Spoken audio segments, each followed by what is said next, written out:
Kom ons bid saam. Liewe Koning Jesus, dit is met verwagting wat ons vanmôre voor die aangesig verskyn. Terwyl ons die woord gaan open, is my gebed dat die Heilige Gees vir ons die Bybel sal interpreteer en dat ons harte ontvanklik sal wees vir dit wat U wil hê ons moet hoor vandag. Seën ons in Jesus naam. Amen. Amen.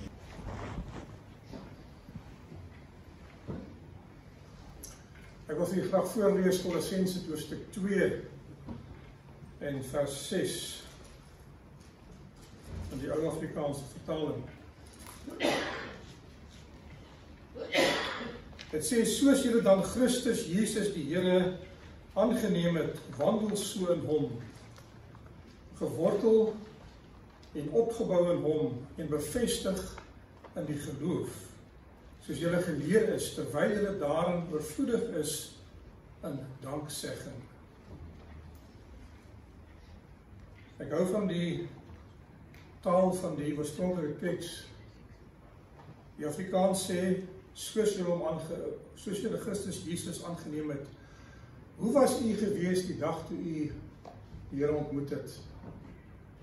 Opgewonde, vol verwagting, met daardie, ek glo daai vonk van die Heilige Gees het vir jou gedrywe het om spesiaal te wees, om te weet jy behoort tot die Koninkryk van God. En die gedagte wat die apostel Paulus hier met die kerk in Kolosse praat, hy sê vir hulle, moenie dat daar die ywer waarmee julle begin het, uitloop nie. Mag die Here vir u seën. My vrou het altyd gesê, in die hemel sal ons almal seker gaan mooi sing. Op aarde moet ons maar die plekkie vat wat vir ons gegee is, né? Baie mense in die kerk vanmôre, ek is bly om u te sien.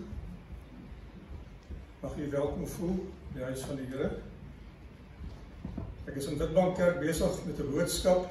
Ek so 10 minute in die boodskap in. Die kerkie is leeg, die kerk kan so 400 mense vat, maar daar sit seker so 15 mense.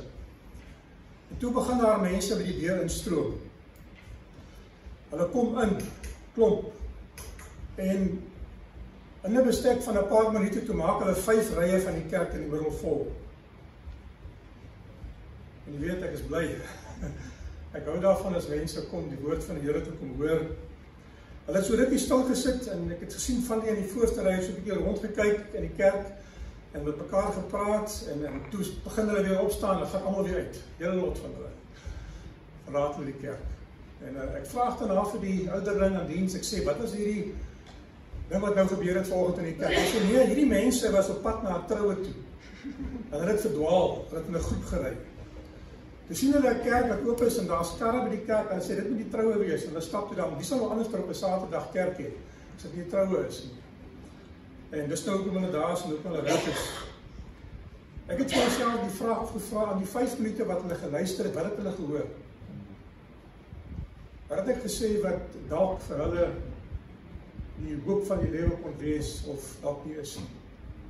As die Here vir u sê, ek wil dit graag weet, is enige iemand wat nie Afrikaans verstaan nie? Ons besoekers? Anders kan ons so 'n paar Engelse woorde insit in die middel as hulle wil. Goed. Paulus het 'n skryfstyl.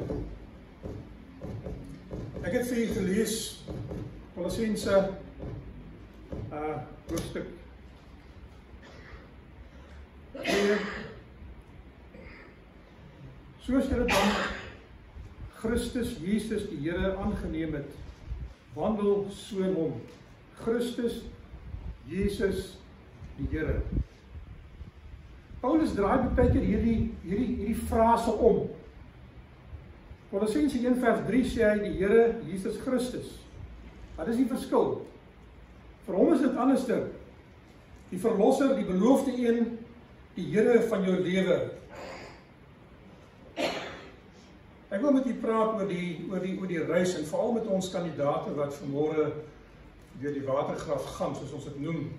Ek is in Jeffreys baie besig mense met 'n saamtrek te verwelkom. Ek het 3 begrafnisse gehad die week wat vooraf gaan. En die middag is 'n doopdiens en toe ek by die doopdiens begin met die verwelkoming, te sê ek vir die mense welkom by die begrafnis. En van die mense het gelag, want hulle weet ek het myself gespreek.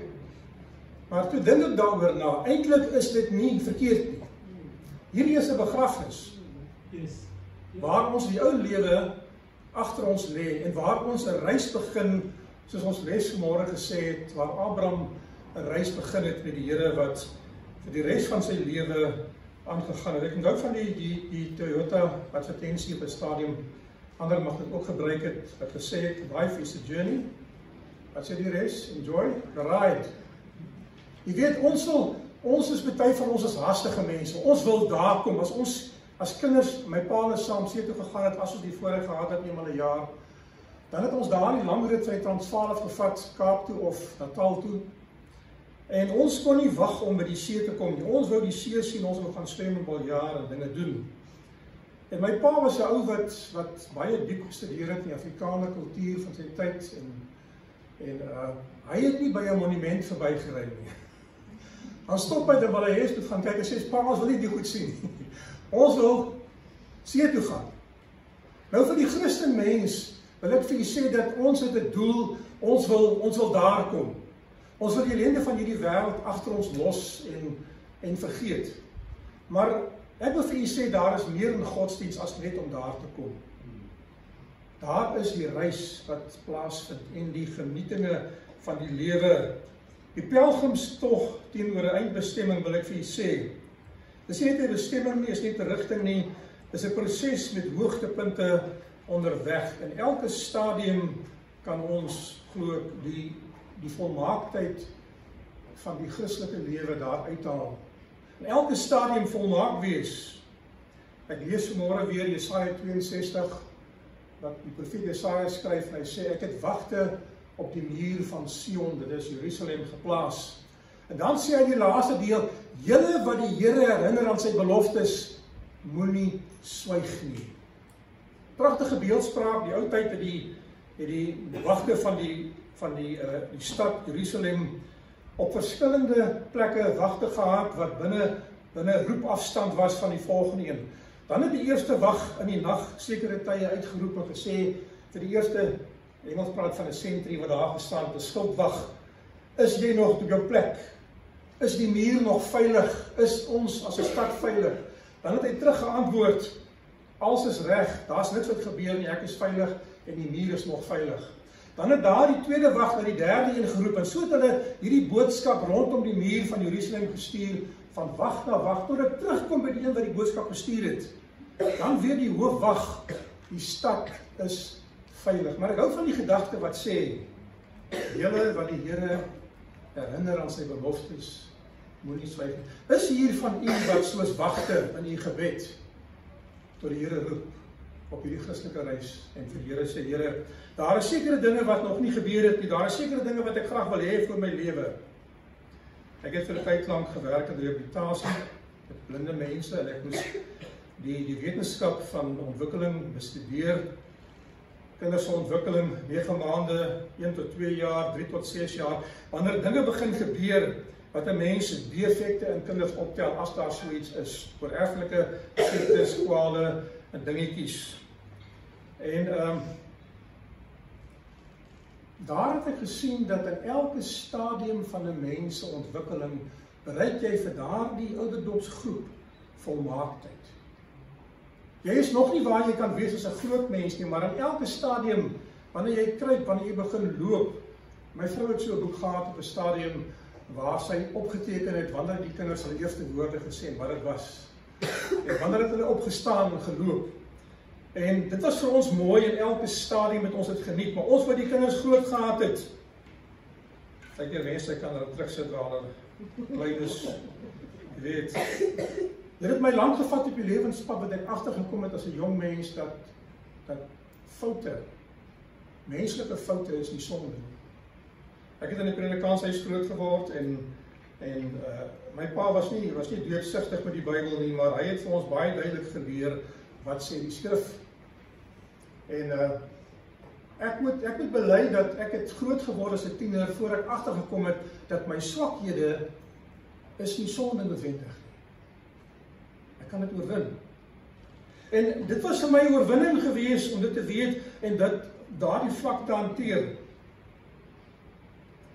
Kolossense 3, vers 1 tot 3. En ek praat graag met die doopkandidate ook vanmôre in besonder. As julle dan saam met Christus opgewek is, soek dinge daarbo, waar Christus is en aan die regterhand van God sit. Met ander woorde, jou gedagtes, jou lewensuitkyk, jou ideale, jou belangstellings in die lewe moet verander van die wêreld af na die dinge van God toe. En ons het vanmôre in die les hierdie bespreking gesê dat God met hierdie dinge in jou inplant. Dis nie natuurlik daar nie. Die mens neig afwaarts natuurlik. En om opgehef te word met godsdiens, verg 'n wonderwerk van die Here. Bedink die dinge wat daarbo is, nie van die aarde is nie. Want julle het gesterwe daar, en julle lewe is saam met Christus verborge in God. Jesus vat ons en hy maak ons toe in sy geregtigheidskleed. Soos wat die verhaal van Lukas 15, waar die vader die verlore seun terug verwelkom het, in sy vodde, in sy armoede, en die Bybel sê hy het sy kleed uitgetrek, daardie pragtige mantel van hom, en sy seun toegemaak, sodat sy diensknegte en die familie nie daardie seun in sy ellende kan sien. Sê 1 Korintiërs 13 nie, die Here liefde bedek alles nie, glo alles en hoop alles nie. Geliefdes, as 'n mens in die kudde van die Here inkom, dan moet sekere dinge toegemaak word, maar die Here moet ook sekere dinge wegvat. Ons begin sterwe vir die wêreld. Ambisies, gebruike, gewoontes, eenvormigheid, assosiasie. Ek sê dikwels vir mense, van Sabbat na Sabbat, 7 dae, behoort daar in die Christelike lewe iets te verander. Al is dit klein. As iets nie verander ten goeie nie, dan is jy nie besig om te groei nie. Dan het jy, ek wil nie sê dood gegaan nie, maar jy het net stil gestaan. Elke Sabbat behoort jy iets te hê wat niet is in die Christelike lewe, glo ek.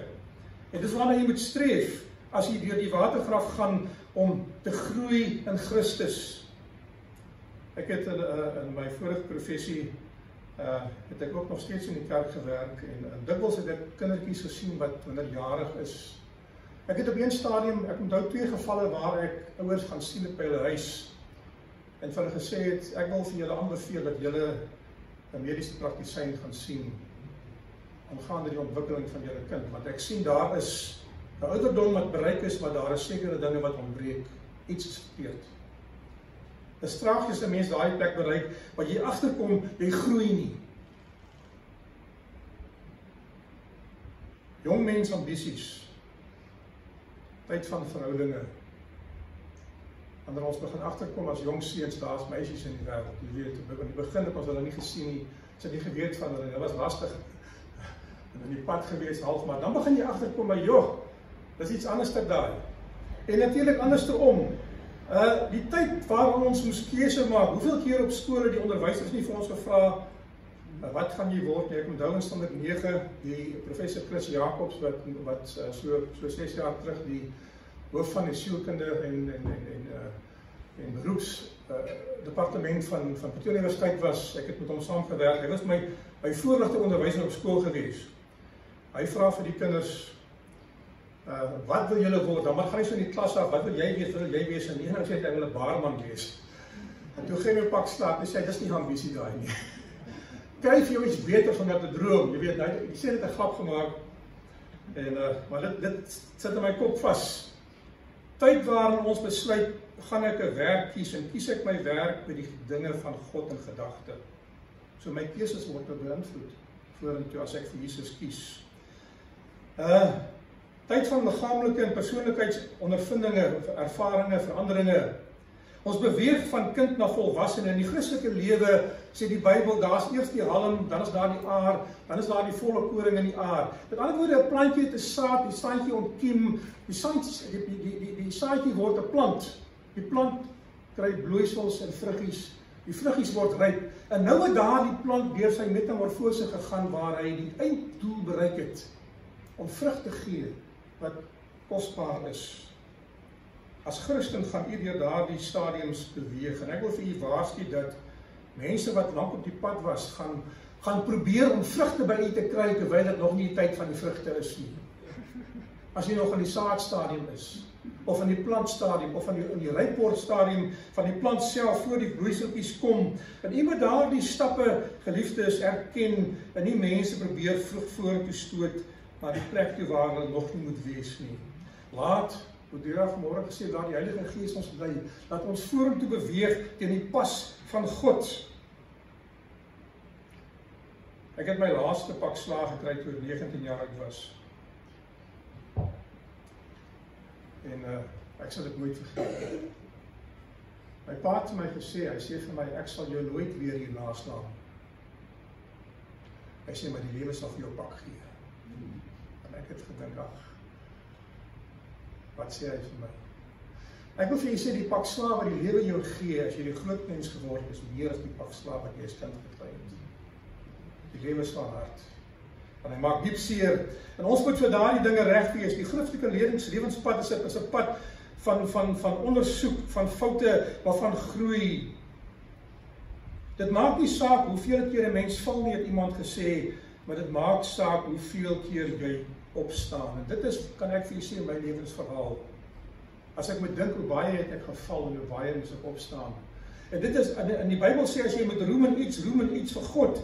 Ek wil vir jy sê, dit is iets wat ek geleer het as 'n jong mens, as 'n volwassene, dat ek moet glo dat God sal nie moeg word vir my gebede nie. Ek moet glo dat God sal my in genade aanvaar, as ek terugkom met opregte berou. Die doopbeeldspraak, Kolossense 3 vers 1. As julle dan saam met Christus opgewek is, soek die dinge daarbo, waar Christus is aan die regterhand en van God is. Vers 3, want julle het gesterwe en julle lewe saam met Christus verborge in God. Christus het u vrygemaak toe hy opgestaan het. Die wêreldse slagbrief spreek sê, if you can't beat him, is dit waar? Dit is 'n sataniese uitspraak wat ek vir u sê. Die Christen boodskap is begrawe dit. Die ou lewe van sonde en die nuwe lewe in Christus, die dood, die begrafnis, die opstanding van Jesus wat ons met die nagmaal gedenk. Geliefdes, as u nie by die plek kom waar u sterwe nie, sal u nie kan herlewe of opstaan nie. En die mens van sonde moet sterwe. U moet sonde doodmaak, anders gaan sonde in u alles oorheersend word. Lees ek in 'n boek.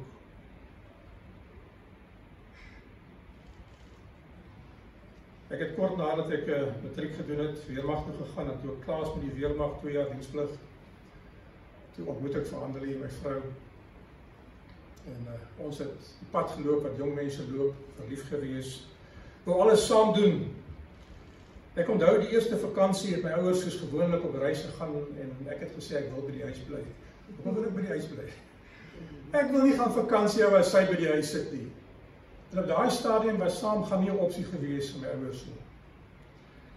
En die reis was vaal, die vakansie was droog, ek was lusteloos. Ons was seuns wat, as ons by die see kom, het ons in die water ingegaan en nie uitgekom, behalwe ons nou amper dood is van die honger nie, of as die son sak nie. Dit was nie daai vakansie so nie. Dit was 'n lewe vakansie. En ek kon nie wag om terug te gaan huis toe nie.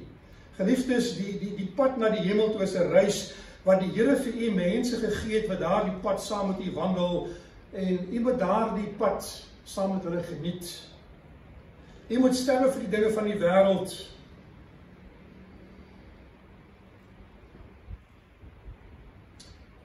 Jakob is op pad terug. Jakob is in ellende omdat hy dit veroorsaak het. Hy het die pad begin met bedweerheid toe hy die eerstgeboortereg wat God aan hom beloof het deur die profesie aan sy moeder nie geglo het nie en probeer het om self daardie eerstgeboortereg te koop met 'n koopsalensie, sê die Bybel vir ons. En as gevolg van daardie sonde om sy pa te bedrieg en om die eerstgeboortereg sowel as die seun van sy broer los te koop en so dit te verkry, het hy gevlug en hy het nooit weer sy ma weer baie lief was gesien nie. Hy het al daardie skatte wat gepaard gegaan het met die eerstgeboortereg, die erfenis van sy vader, het hy verbeur. Hy het nie een daarvan gesien nie. Hy het in die ellende gevlug met sy staf in sy hand en sy mantel, sê die Bybel vir ons in Genesis. En langs die pad kry hy daar die droom wat die Here vir hom sê met 'n leer van engele wat opklim na hom, die grond en na die God se troon bo. Sê die Here vir hom, Jakob, jy het miskien 'n sonde gedoen, maar ek het jou nie vergeet nie. Ek het 'n pad vir jou om te loop. Ek het 'n plan vir jou lewe. En ek gaan saam met jou gaan. En hy rig 'n gedenksteen daarop. En nou gaan hy na Laban toe. By Laban gaan werk hy, en jy ken die verhaal waar hy werk vir sy 2 vroue, waar hy nog 10 jaar bywerk vir die aanwins van sy vee. Maar Jakob is 'n gevangene van Laban. Laban verdruk hom en Laban verkil hom soos wat hy mense verkil het. Onderkruiper is die betekenis van die naam Jakob. En Jakob spreek vir die Here, hy sê die Here, maak my los van hierdie omstandighede, maar hy kan nie teruggaan nie, want wie wag vir hom? Esau het gesê, die dag as pa doodgaan, gaan ek vir jou kry. Vir daai swaard aan oor sy kop, hy kan nie teruggaan nie. En hy bid en die Here verskyn aan hom en hy sê vir hom, Jakob, gaan terug na die plek waar jy laaste die lig gesien het. Waar het hy die lig gesien? By Bethel. Die leer van engele. En weer bedrog maak Jakob hom los van Laban deur in die nag te vlug soos 'n skelm. Maar selfs in daardie proses het die Here met hom. Die Here waarsku vir Laban, moenie met hom goed of kwaad praat nie. Wat gebeur is van my af. En nou kom hulle daar by die plek, terpentynboom van Sichem, en Jakob sê vir sy gesin, bring daar die afgode wat julle uit julle vader se huis, Laban se huis, saamgebring het. Laban was iemand wat God gedien het, maar hy het ook afgode gehad. Soos wat Abraham se vader Tera ook was. Tera het ook God gedien, maar hy het ook afgode gehad. En hy sê daar die ander goeders van die wêreld, bring dit en begrawe dit hier onder die terpentynboom van Sichem. En dan sê hy vir hulle, was julle, wat 'n bad. Trek vir julle skoon klere aan, want môre gaan ons die Here ontmoet by Bethel. Jakob hou begrafnis, waar hulle die dinge wat saam met hulle gekom het van die verlede in die grond begrawe. Ek het al vir mense gesê, my enigheid as mens, want ek is maar so wat baie keer humor gebruik. As julle moet huil oor sonde, of dinge wat julle moet agterlos, doen dit. Maar begrawe dit en los dit daar. En dan gaan julle aan met julle lewe. Kyk vorentoe.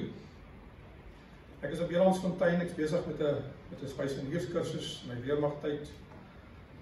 En die korporaal was 'n bietjie moeilik geweest. Voor ons tent staan so 'n groot klip, amper skouerhoogte. Jy kan nie jou hande omsit nie. Maar ek het gehoor van die klip. Hulle gebruik daai klip om die ouens te straf. Korporaal kom en hy sê vir jou, môre as ek kom vir inspeksie moet daai klip wegwees. Nou die ouens het probeer om daai klip met 'n trekker en 'n skopgraaf op te lig. Hulle kon hom nie lig, dit is swaar. Hulle het hom probeer met 'n sameltrekker. Samel staan gespin, hy trek nie. Hulle het planne gemaak en niemand, en dan sê die korporaal, die klip is nog hier so, dan gaan ek julle straf. Dan gee jy vir 'n straf PT. Ek bid, ek sê vir die Here, ek was in daai tyd nader aan die Here as ooit in my lewe, want ek het in baie probleemdinge beweeg. Ek sê vir die Here, gee vir my 'n gedagte wat ek met hierdie klip moet maak. Weet jy, ek staan op 9:00 die aand en ek roep die ouens wat in my tent is, ons was so 40 manne gewees. Ek sê, die wat wil, kom saam met my, ons gaan na die werksplaas toe. Ons klop die korporaal op, ons vra vir hom vir kruiwaans en vir pikke en grawe en hierdie gualas, die eisers wat jy mee werk. En ons gaan terug na die klip toe. Die manne sê, hy sê, kom ons gaan hierdie klip begrawe. En ons het langs die klip 'n gat gegrou, mense, so gat, ek kon tot my kop in daai gat staan. Dit het ons gevat tot 2:00 die nag. Grawe 'n gat. En toe kalm ons die sand uit en ons rol daai klip in die gat in toe. En ons maak die grond gelyk. Ons gaan berg toe, ons in die bergwêreld, ons gaan hulpplantjies, ons plan die hele plek met 'n mooi tuin, ons maak 'n paadjie met gysklippertjies.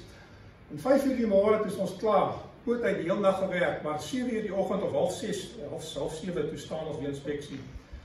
En die korporaal het gekyk na die tuin, en ek was luitenant saam met hom.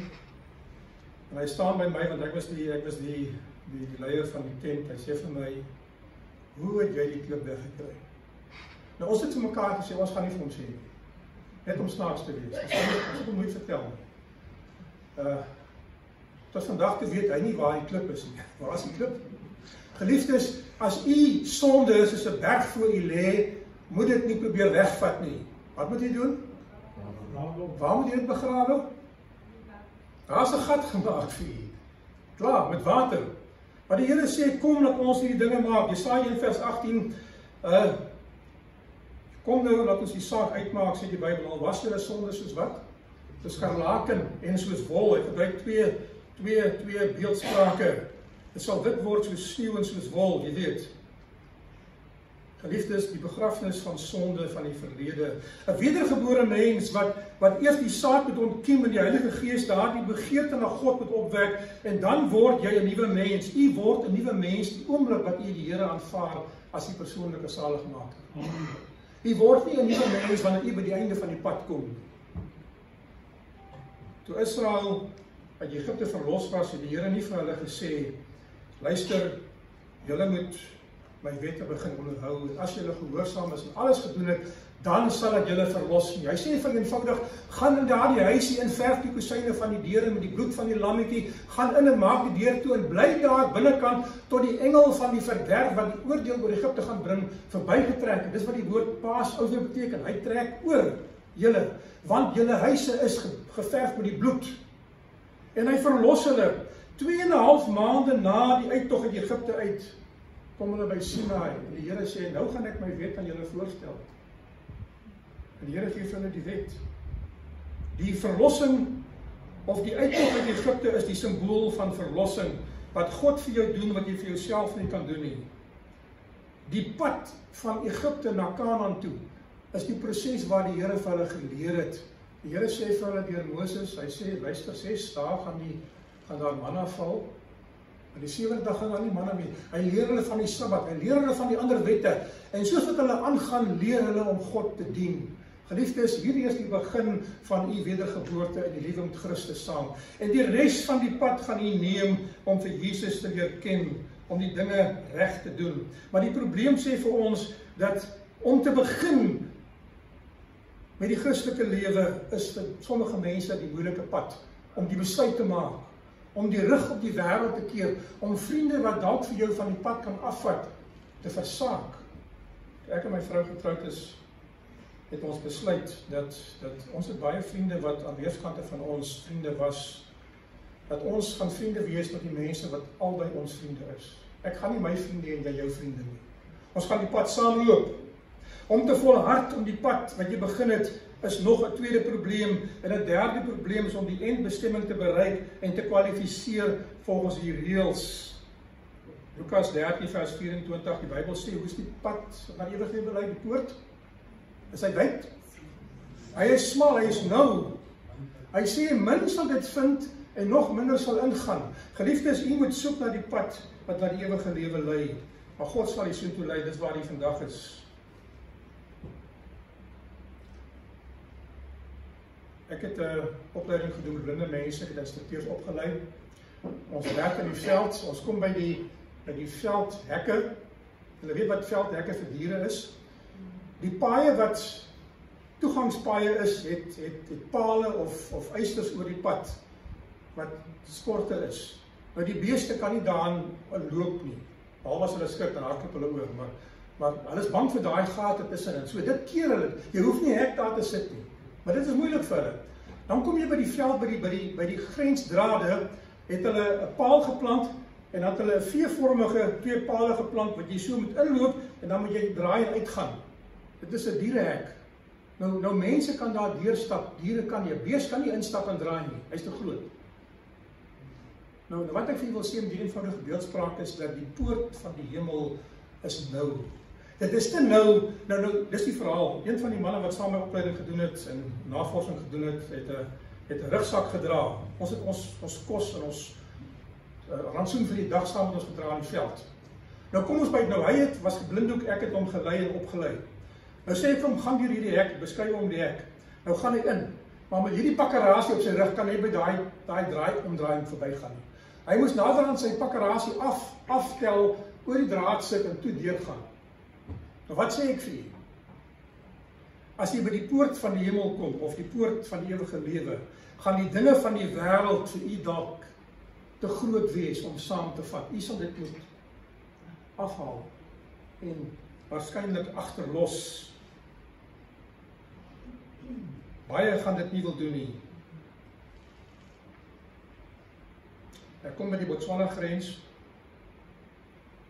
ek en my gesin, en by die grens deursoek hulle jou bagasie. Een vrou wat daar is in die geselskap het in Suid-Afrika, ek lieg nie vir die so blokkaars gekoop, so dik,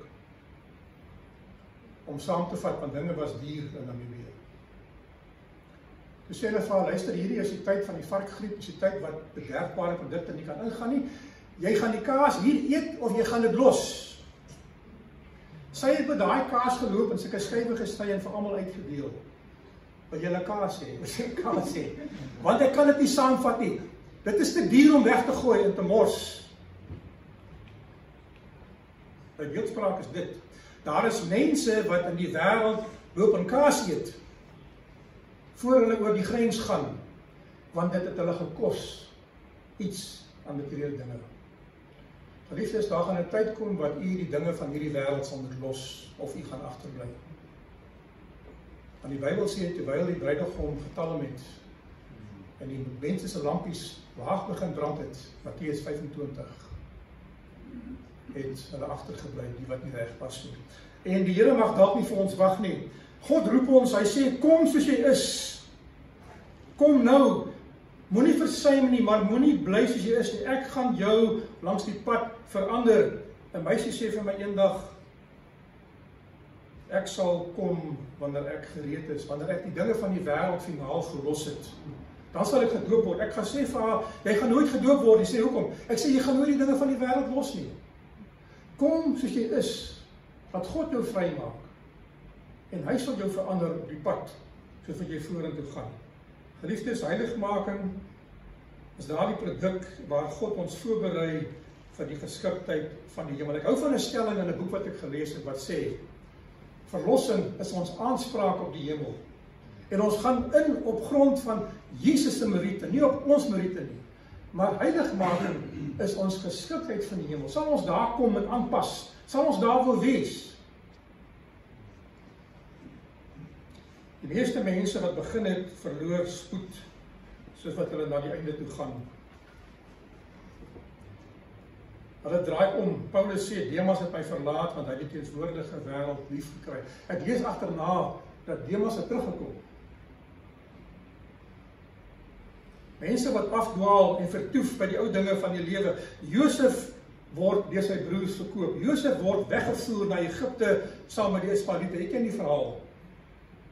Ek lees in 'n kommentaar op die Genesis verhaal dat jong Josef sien in die verte die tente van sy vader Jakob. En hy sê vir hierdie mense, as julle my terugvat na my pa toe, sal my pa julle 100 keer gee wat my broers julle gegee het aan geld. Maar hierdie mense het 'n verbond met sy broers gemaak, hulle kon dit nie verbreek nie. En dit sê dat Josef het gehuil met die grootste verdriet wat 'n mens aan kan dink, terwyl hy weggevoer word. Sy pa se tent in die verte sien en hy kan nie so toe gaan nie. En toe neem hy besluit. Die besluit wat hy geneem het was dat ek sal van nou af die Here eerste stel in my lewe. 'n Bedorwe kind wat bederf was, maar wat edel beginsels in hom gehad het besluit om die dinge van God te kies. En jy ken die verhaal van jong Josef in Egipte, hoe hy beginsel vas was deur al die versoekinge wat Egipte en sy paleis met hom gebring het. Efesiërs 4 vers 13 sê, jy moet groei tot die volle grootte, tot die volle mate van Christus, tot die hoogste sport wat daar vir jou bereikbaar is. Romeine 12 vers 2, ons moet nie aan my vrou het so 'n bak gehad, sy het hom nog ernstig.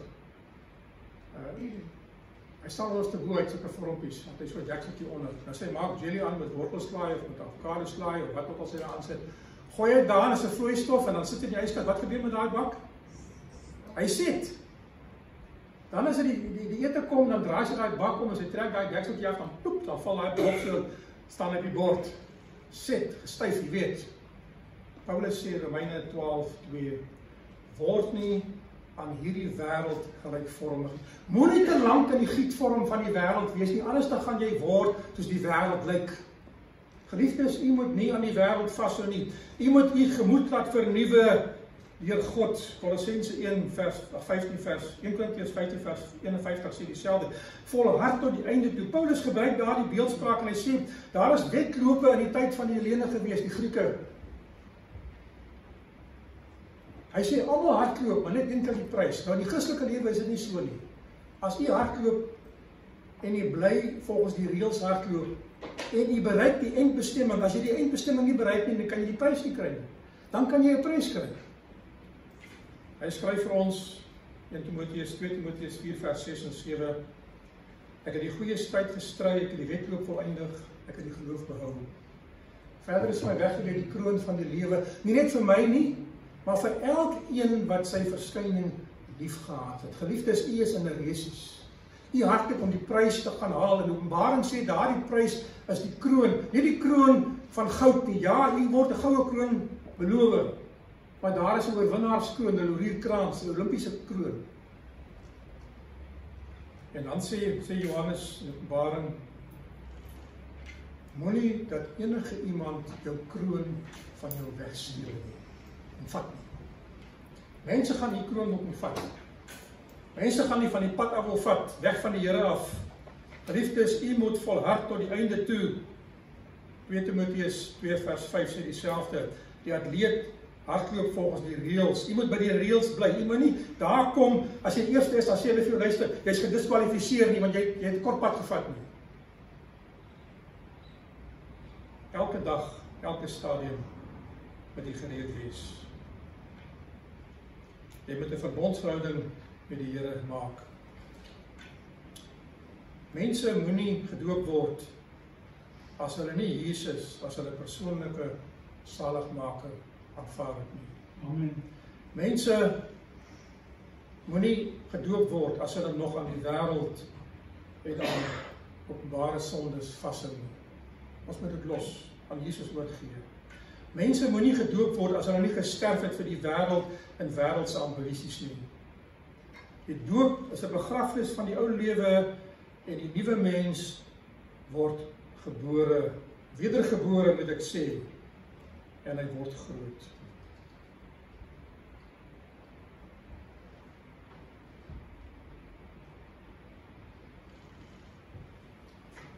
Ek het op 'n stadium vir jong mense gesê, daar kom 'n tyd wat 'n mens vatbaar is vir die dinge van God. Daai tyd gaan verby. Dat jy die stem van die Here nie meer hoor nie. Statistieke het bewys dat jong mense tussen die ouderdom van 18 of eintlik vroeër 9 jaar tot 15 tot 18 omtrent. As hulle nie 'n besluit vir die Here gemaak het in daai tydperk, is die kans dat hulle dit nie sal doen baie goed. En ek praat met die jong mense, ek praat met u. Die Here se stem mag tot u gekom het toe u 'n volwassene was. Toe u tot ander insigte gekom het. Nuwe waarheid ontdek het miskien. 'n Nuwe verhouding met die Here begin het. Ek wil u uitnooi dat terwyl die kandidaate vandag in die doop die openbare bewys gaan gee dat hulle Jesus aanvaar. Dis wat die doop is. Die doop is daai bordjie wat op die gras gestaan het, wat gesê het te koop. En nou verkoop hulle die huis en wat maak hulle met daai bordjie? Hulle haal hom uit en dan staan jy daar. Verkoop. Jy is onder nuwe bestuur. Jy is nie meer onder die bestuur van die vorige eienaar nie. Ek hou van die winkels wat sê under new management. Wat sê hulle? Dinge gaan nie meer dieselfde wees as in die verlede nie. Ons gaan dinge nou anders doen. Die doop is daai bordjie wat sê ek is nou 'n kind van Jesus. Dit is nie die sleutel tot die hemel nie. Dis die begin van die pad. En mag dit wees dat u die pad sal loop tot die einde. Die van u wat hierdie pad geloop het van tevore al, mag die Here vir u die genade gee om te volhard. Dit sal tragies wees as u 'n lewe lank geleef het om aan die einde van die pad te kom en te sê ek kies nie meer die dinge van God en dan verlore te gaan. Ek wil nie so wees nie. Mag die Here vir u seën. Vera, geef jou oor.